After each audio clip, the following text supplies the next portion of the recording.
Most people that think about street photography, they think about reacting fast, seeing something and capturing it before it disappears.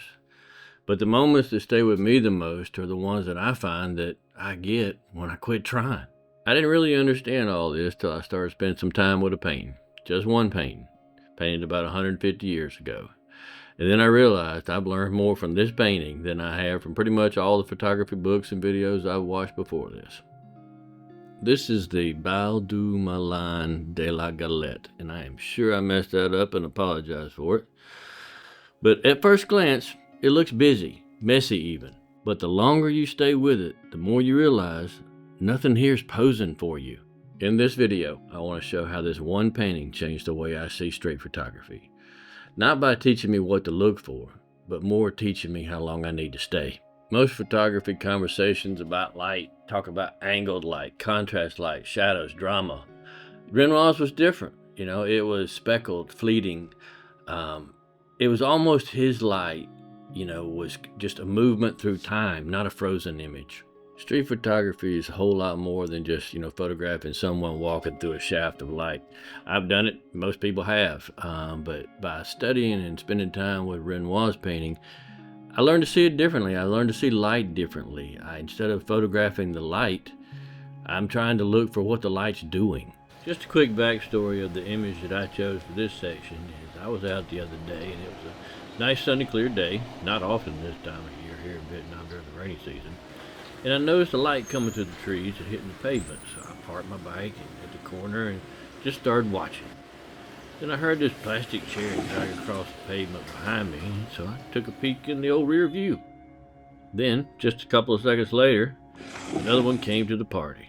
It just shows the best picture you're looking for just might not be the one in front of you. Renoir lived alongside the rise of photography, and you can see it in this work. Figures cropped, on the side, cut mid-level.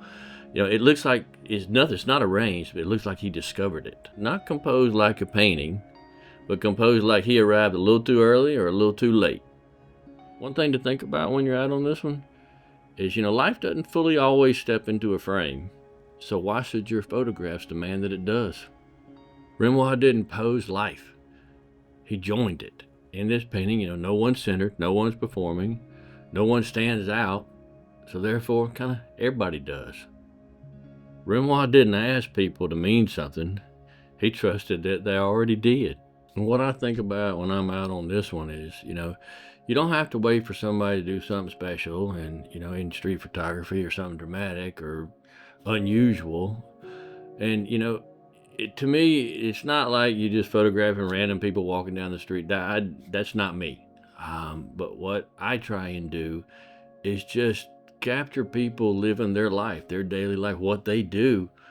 And to me, that's what's beautiful about it. And that's what's, it's kind of just what separates the way I see the world now.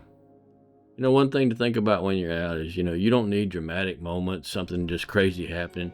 You just need to give yourself permission to believe that ordinary moments are enough.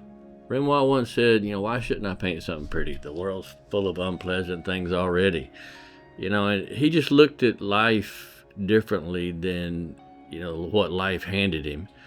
He found joy, warmth, intimacy. He wanted to paint things, living, belonging, and every day, and for him to find joy in life, and he did his whole life when basically his family and friends had to strap brushes to his hands so he could hold the brushes because he had severe rheumatoid arthritis, throughout most of his, most of his life.